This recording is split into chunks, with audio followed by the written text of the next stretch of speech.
सत्ता हाथ से फिसली, संगठन पर संकट गहराया और अब सड़क पर विरोध प्रदर्शन। पश्चिम बंगाल की राजनीति में सत्ता परिवर्तन के बाद सियासी तापमान चरम पर है। कभी सड़क के संघर्ष से सत्ता तक पहुंचने वाली ममता बनर्जी अब एक बार फिर सड़क का ही अपना सबसे बड़ा हथियार बना रही है। टीएमसी नेताओं पर हमलों, कार्यकर्ताओं में बढ़ती निराशा और पार्टी के भीतर उठ रही असंतोष की आवाजों के बीच ममता ने कोलकाता से दिल्ली तक आंदोलन का बिगुल फूंक दिया है। सवाल है कि क्या सड़क की लड़ाई ममता की सियासत को नया जीवन दे पाएगी या ये टीएमसी के अस्तित्व की सबसे बड़ी परीक्षा साबित होगी। नमस्कार, आप देख रहे हैं मिरर मीडिया, मैं हूं आपके साथ चंद्रा सिंह।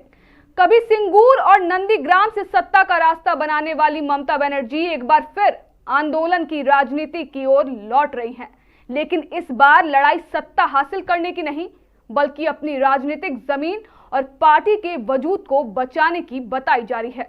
पश्चिम बंगाल में सत्ता परिवर्तन के बाद टीएमसी लगातार दबाव में दिखाई दे रही है। पार्टी नेताओं पर हमलों के आरोप, कार्यकर्ताओं में बढ़ती बेचैनी और संगठन के भीतर असंतोष की खबरों ने ममता बनर्जी की मुश्किलें बढ़ा दी है। अभिषेक बनर्जी और कल्याण बनर्जी पर हुए कथित हमलों ने टीएमसी खेमे में चिंता का माहौल पैदा कर दिया है।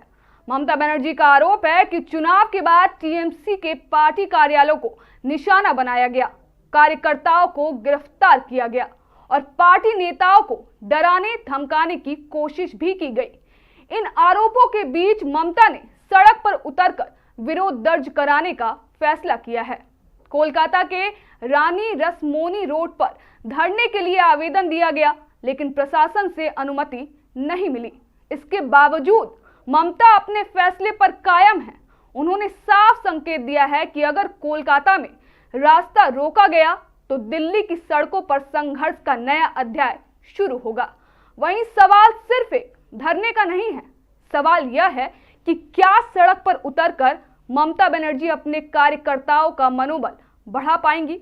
क्या टीएमसी पर बढ़ते दबाव का जवाब आंदोलन की राजनीति से दिया जा सकेगा या फिर बंगाल की राजनीति में शुरू हो चुका है यह नया दौर टीएमसी के लिए और बड़ी चुनौतियां लेकर आएगा? सड़क बनाम सत्ता की यह लड़ाई अब नए मोड़ पर पहुंच चुकी है। ममता बनर्जी ने संघर्ष का रास्ता चुना है और आने वाले दिनों में बंगाल की सियासत इसी टकराव के इर्द गिर्द घूमती नजर आ सकती है। वैसे तो ममता बनर्जी की सियासत की शुरुआत ही सड़क से हुई थी। सिंगूर और नंदीग्राम के आंदोलन के जरिए सड़क पर उतरकर उन्होंने 34 साल के वामपंथी किले को ढाया था, लेकिन 1.5 दशक तक सत्ता में रहने के बाद ममता बनर्जी की सियासत एक बार फिर सड़क पर आ गई है। अब देखना है कि ममता बनर्जी अपनी पार्टी बचाने के साथ साथ सियासी विरोध से कैसे निपटती है। फिलहाल के लिए इतना ही। बाकी तमाम खबरों के लिए बने रहें मिरर मीडिया के साथ।